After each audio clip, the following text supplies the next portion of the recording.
Hello, everybody, and welcome back. This is the Creative Collaboration Show with Chuck Anderson, and this is the show where we talk to business owners, entrepreneurs, and companies on a growth path out there trying to bring their mission to the world in the way that they're doing it. And we like to bring on guests who are experts in different areas of growing and scaling businesses. And today I have Anika Jackson with me here today, and she is a branding expert. And I'm not going to say much more about you than that, because I really want you to, we'll get you to tell your story, and I think we're going to also define what does branding actually mean, and I think that's a great place to start this episode. So first of all, Anika, thank you for being here. This is amazing. It's my pleasure to be here, Chuck. Thank you for having me. So that's the light introduction. So I always like people to tell their own story. So Mhm. you want to go ahead and just let everybody know who you are and kind of what I'll you do? try to keep it short. Yeah. I'm Anika Jackson, and presently I am also a podcast host. I have a podcast called Your Brand Amplified, and I also have a podcast and speaker series that I produce and co-host for USC Annenberg, so University of Southern California. Don't know where everybody is, so I want to make sure they get the right USC for our one of our master's programs in digital media management, and that is called Mediascape. We interview digital change makers. I am a VP of PR and operations for a marketing agency. I have an online program, and I'm a professor also at USC. So I wear a lot of hats, but they are all very connected. And I started out in this field in Kansas, growing up in Lawrence, Kansas, starting to promote music, DJs, clubs, because I love to go out. And it was a way for me to get free tickets and free entry into things and invite my friends along. And it just parlayed and snowballed from there into working for various marketing agencies, ad agencies, in-house for magazines. I've had a very diverse career, and it's landed me back after a few twists and turns in the Los Angeles area, where I'm doing the things that I mentioned now. Hmm. I love that origin story because, it just started off as, something you wanted to do or something you were interested in. And who knows where that's going to take you. Exactly. It's kind of how I got started in this as well. I mean, a friend invited me over for dinner and introduced me to affiliate marketing for the very first time.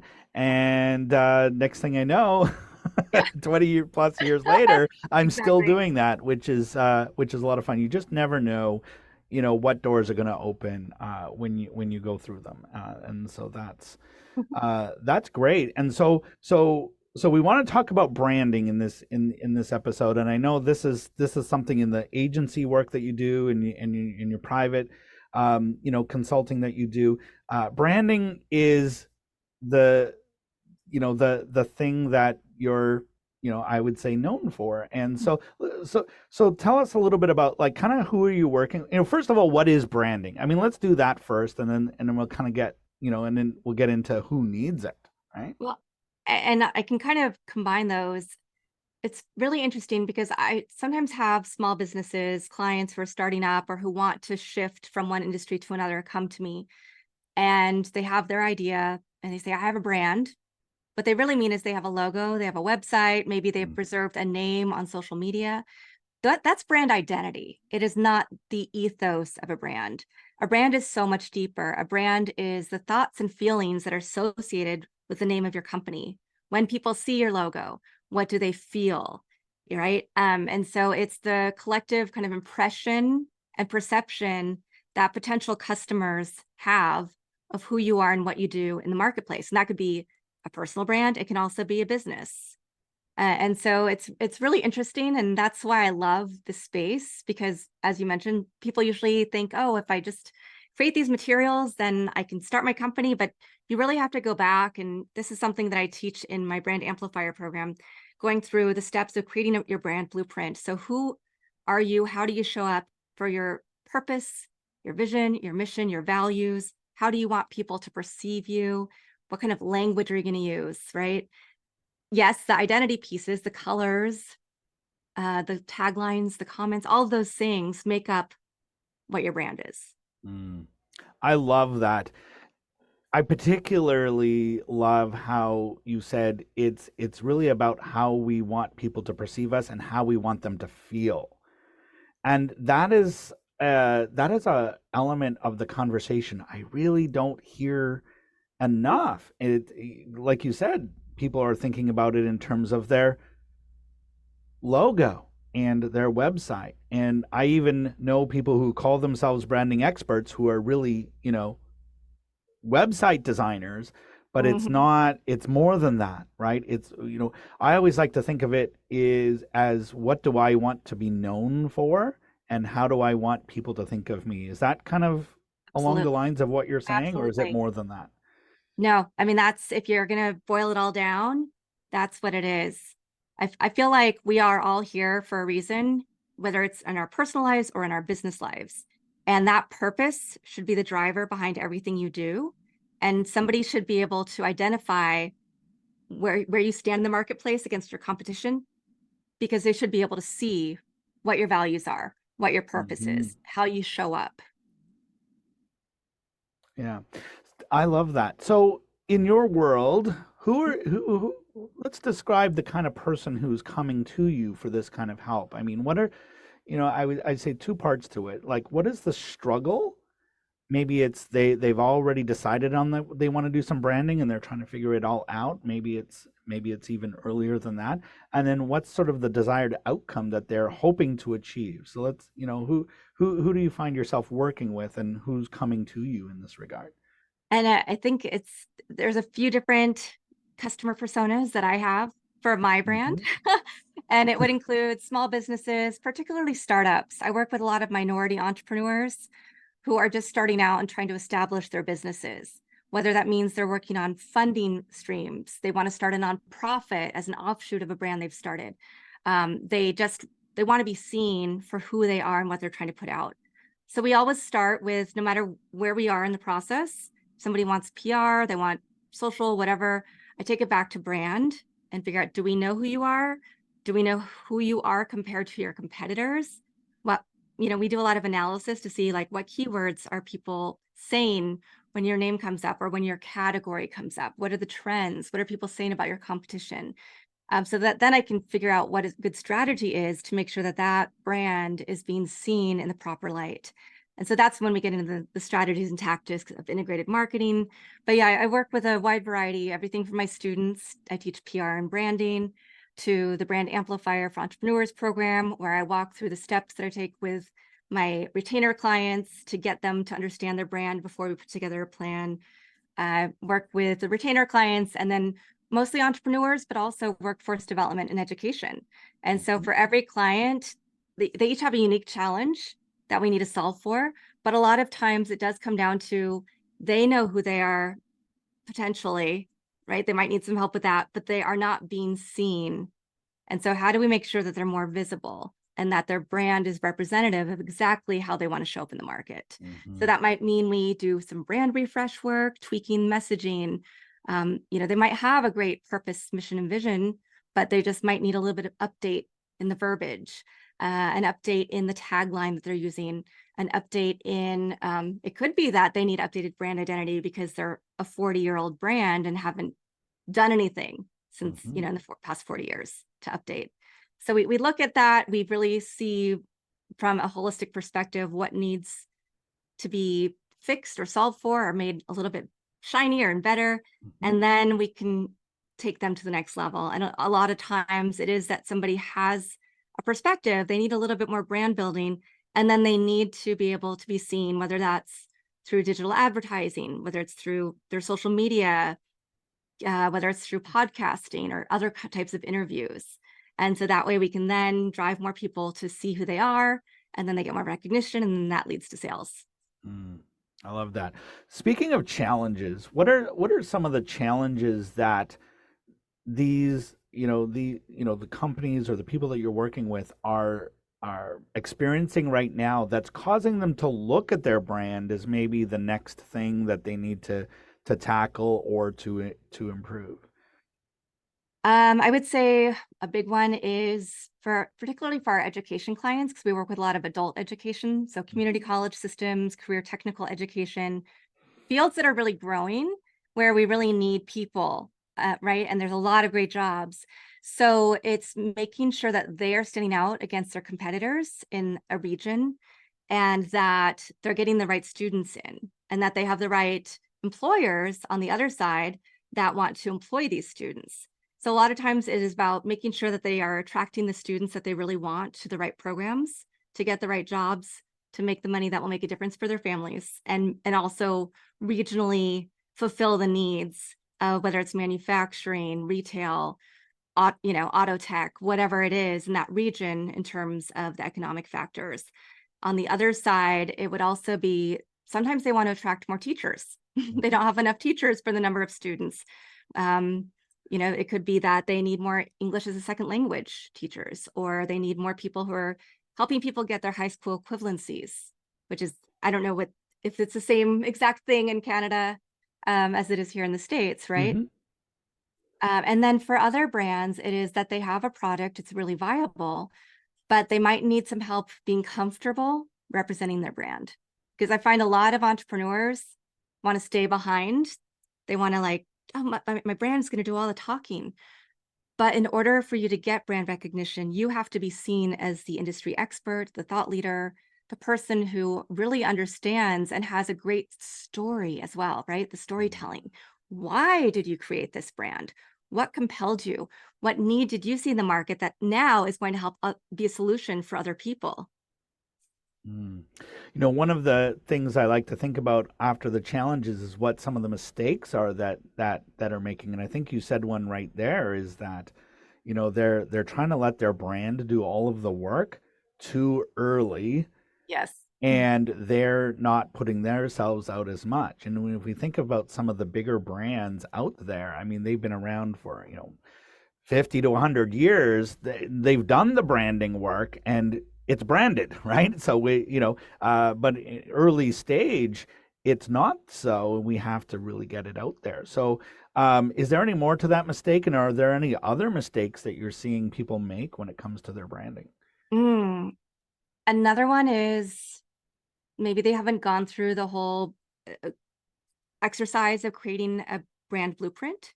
So a lot of times it's all about cohesion, right? So if somebody goes to your social media and to your website or hears you speak on an interview, it should all look and feel the same. And a lot of times people forget about social media engagement and connecting to your customer, prospective customer through that. So they might have somebody more junior answering people's questions, and that person might not have the right tone of voice to represent the brand properly. And that's definitely a mistake we've seen, and a very big missed opportunity. It's something that you have to spend time and intention on, but it's really important that you're being responsive, whether it's somebody messages you through your website, through your socials, whatever it is, right? That you're being responsive, and that you're being responsive in a way that's going to give them great information, relevant information right away. And that's also in the tone of voice that represents who you are. Hmm.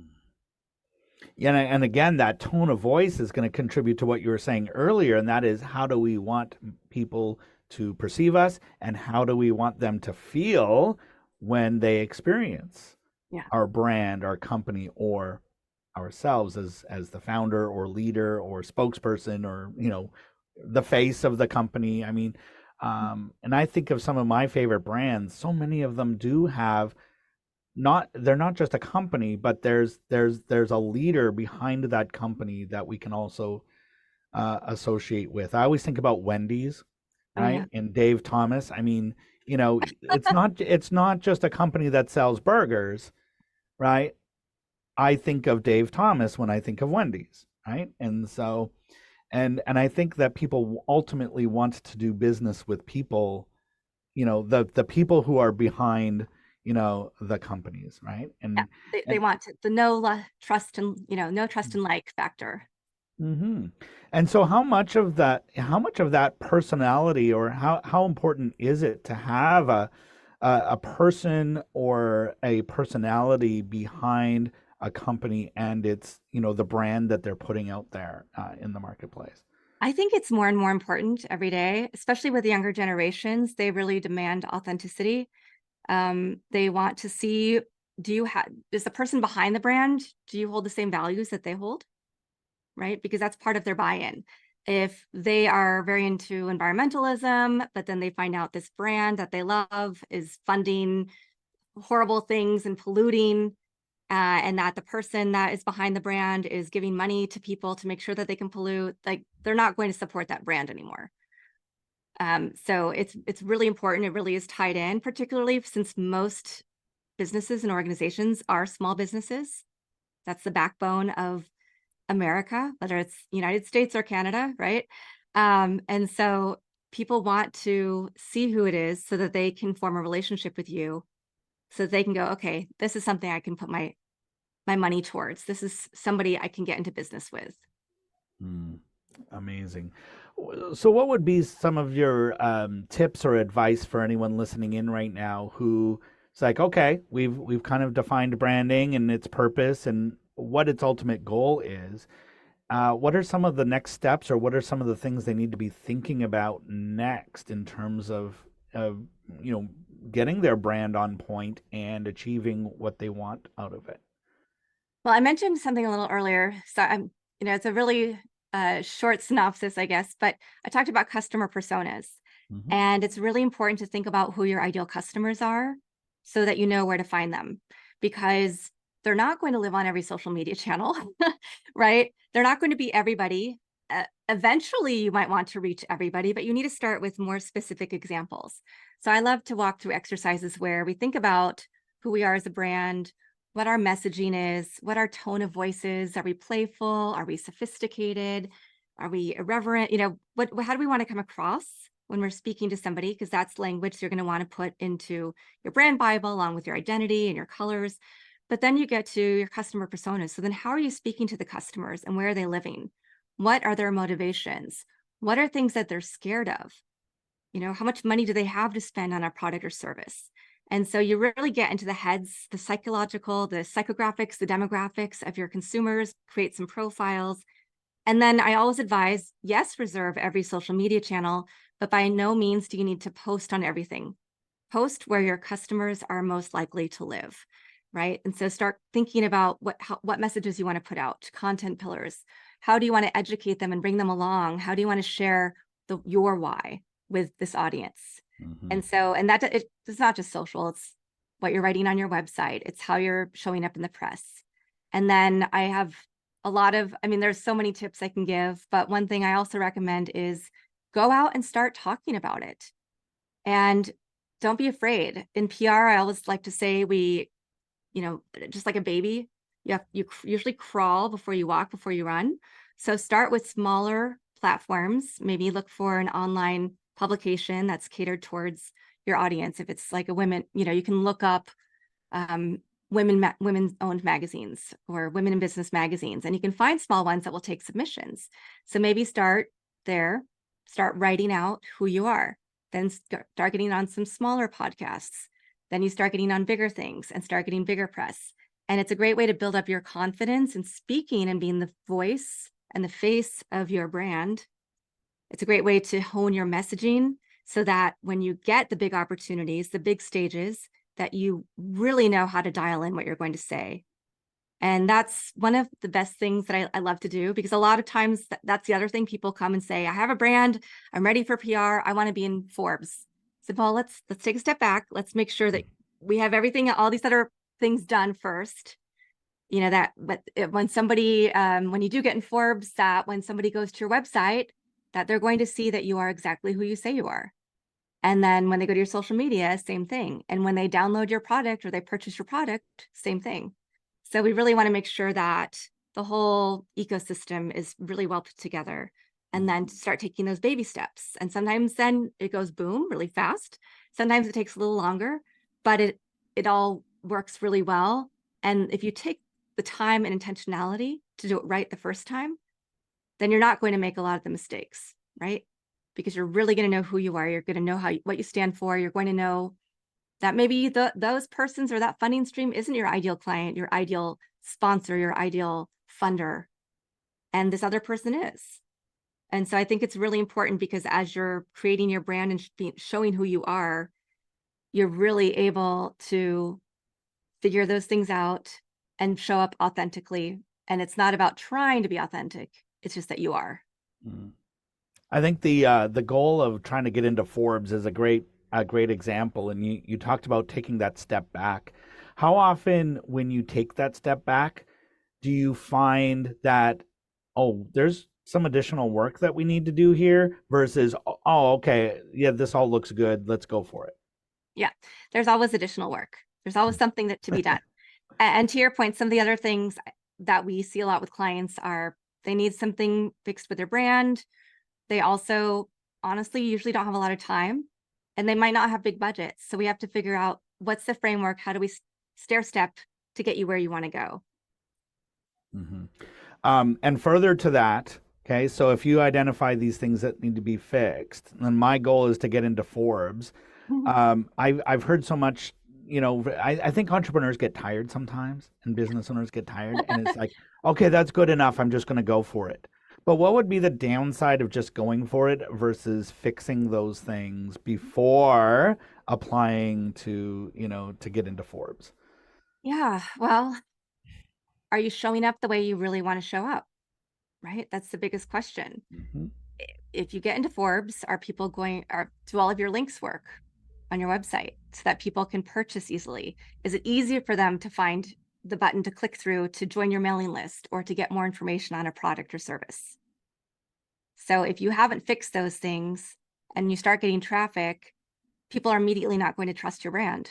So then it doesn't really matter what you say in the next article or the next thing or the advertising campaign you do, because people will already have a bad taste about your brand.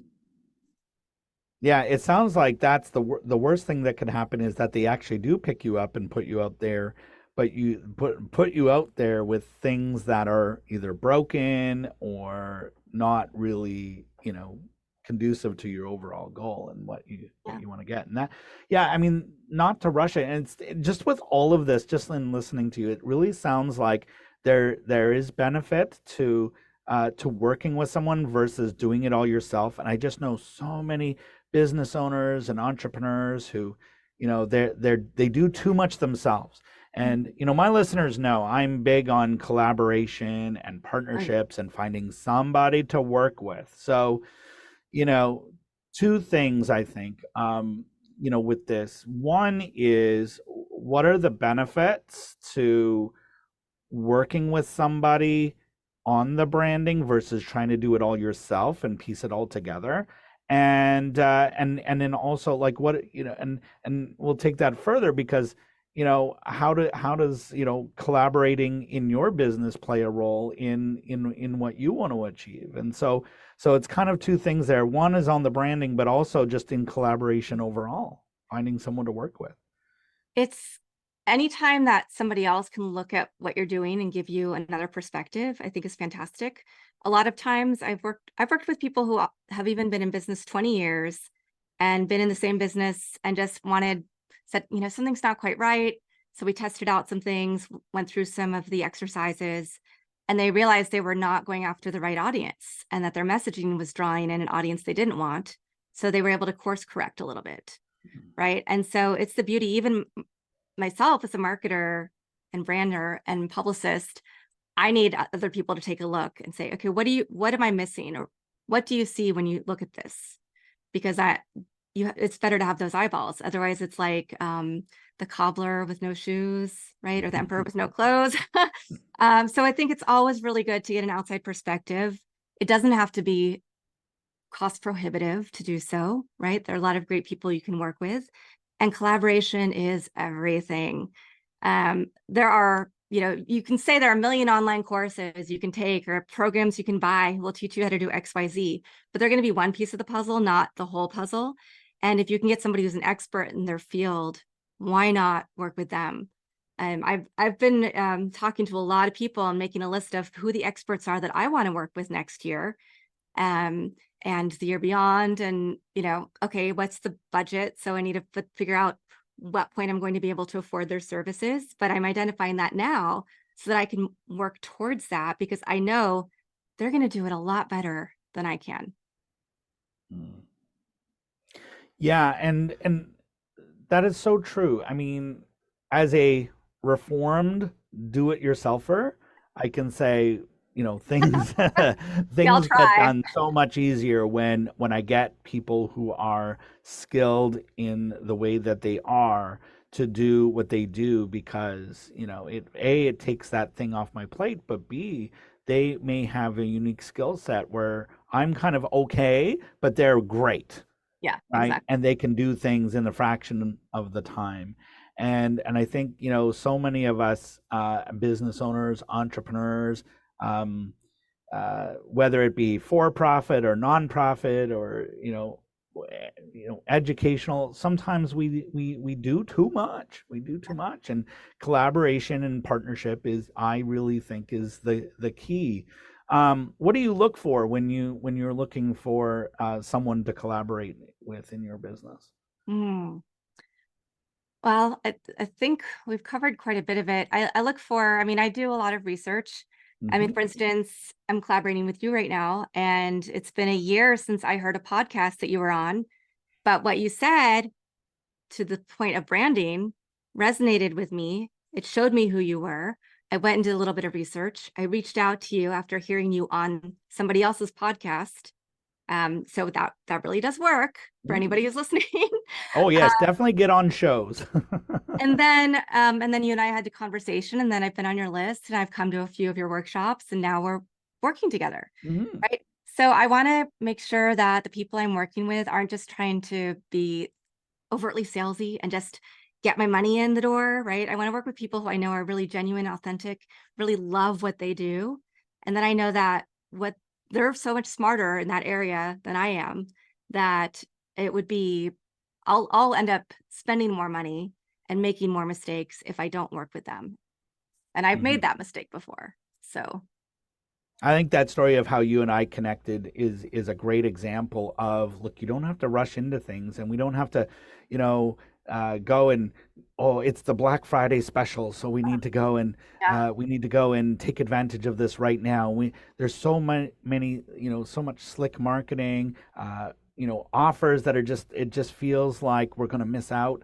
And what I really hear you saying is, you do your due diligence and, bring people in intentionally and not just because there's a great offer Yeah. in front of them. And I'm much the same way in how I collaborate with people. And to add to what you said, I think another great test is, when you compare what somebody is offering now and what they were offering a year ago, is it the same thing or is it completely different? And I think we used to use this in advertising all the time when we were analyzing our competition. Is how long have they been advertising that thing? Has it been a week, a month, or has it been several years? And I think that people who are really solid don't change that much. They keep offering, who they were a year ago or 2 years ago is the same because what they do works, Yeah. versus always looking for the new offer, the new thing. Oh, I've got this new program. And I've worked with enough coaches and experts to know when there's a new program, the new program almost always, with some exceptions, because sometimes there's inspiration or some new thing that can definitely come online, but so often it's motivated by the previous stuff that didn't work. Ooh, interesting. Yeah, it's something I'm going to continue to watch and study, right? But I think consistency sells. Yeah. And branding, when you brand you're not going to change your brand every month, right? And so that's definitely going to add to the consistency. So um, now we big on collaboration and partnership. We see you as somebody who's awesome to collaborate with, as especially with everything that we've talked about here. And I think I would highly encourage anyone who, if your branding isn't working for you, or if you have questions and you're trying to figure out, like, how can my branding contribute to a better result?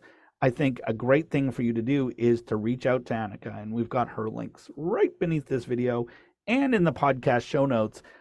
What's the best way to connect with you? Do you have like a freebie, or do you book a call, or what is it that you do? Yeah, I offer a free 30-minute strategy session. They can book right on my Calendly. That's the easiest way. And in 30 minutes, you'd be surprised. We can get so much done. I even when I'm teaching, I do office hours with my students, and I've had students who work at agencies come back and say, I have a big proposal for Whole Foods. Here's our product. And we'll just take half an hour and walk through, okay, let's look at the products, other products. What are the differentiators between what you're offering? How do we make that a compelling offer for Whole Foods? And so I use this, and it's really easy. And little tweaks in language, little tweaks here, little tweaks there. It doesn't necessarily mean that you need to blow up your brand completely.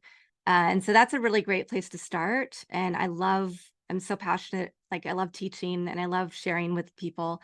So happy to jump on with anybody. They can schedule right at that link. And Hmm. it's never a better time than now. And I'm not a salesy person, so there's no obligation. Absolutely. Like, do it because it's a good fit for you. And I think if you're listening to us still at this point, that what we've been talking about resonates with you. So take that next step, and then have that call with Anika, and then email me. Let me know, how did it go? What did you learn? How did it make a difference in your business? And I know in the conversations you and I have had, Mhm. it makes a difference on both sides. So Yeah, so absolutely. uh, and so you're definitely now in our list of people to collaborate with. Yay! So look, we could go on. We could do an entire workshop. We could do an entire 1 day event just on this topic. Um, Before we run out of time, and we want to bring this episode to a close, I want to ask you, because so much of this journey of being a business consultant, a business owner, an investor. It's been, as much as it's been a business growth exercise, it's also been a personal growth exercise, Mm. and I've learned so much from courses and mentors and books. And so I would want to ask you, if there was one book, and I know it's hard to just recommend one, but if there was just one book that you would recommend to our listeners as a must read or a next read, which Mm. one would you recommend? And I did bring two books. Nice. Okay, share two. So, Go okay. for it. Well, one is by Eliza Reid, the First Lady of Iceland. It's called Secrets of the Sprakar. Sprakar is the name for extraordinary women.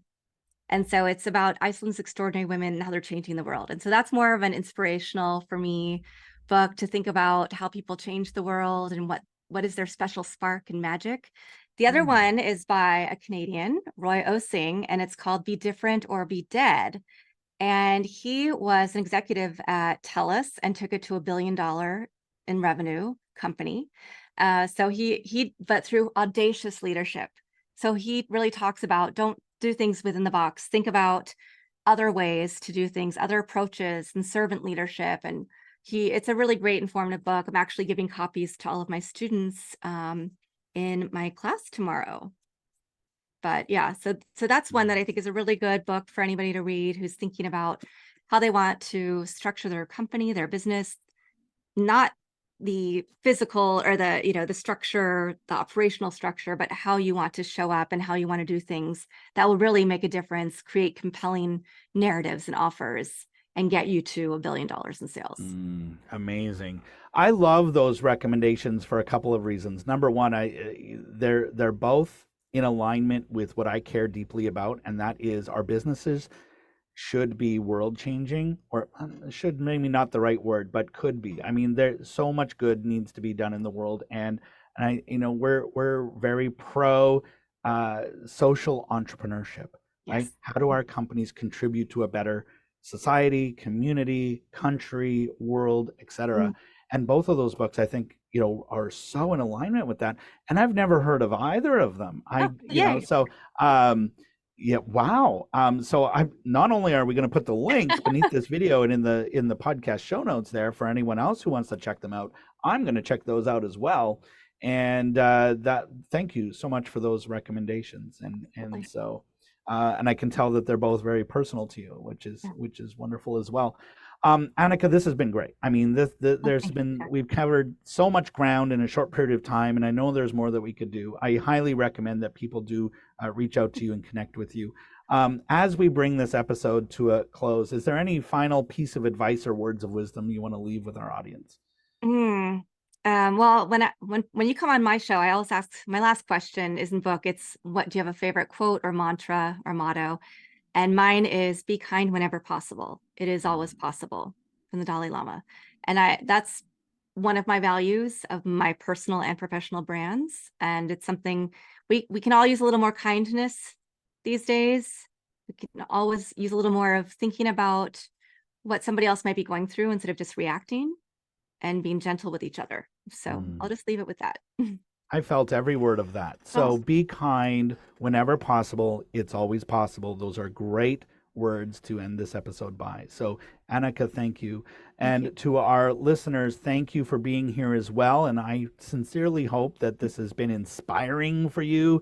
I know you're on your journey of taking your enterprise, your business, your big idea to the world, and you're going to change the world with what you're doing. And you might just be one good partnership or collaboration away from that big result or that big impact that you are looking to make. So keep moving forward, keep being awesome, and we'll see you on the next one. Thank you, everybody. Thank you, Anika. This has been Chuck Anderson with the Creative Collaboration Show. We'll see you next time. Thank you.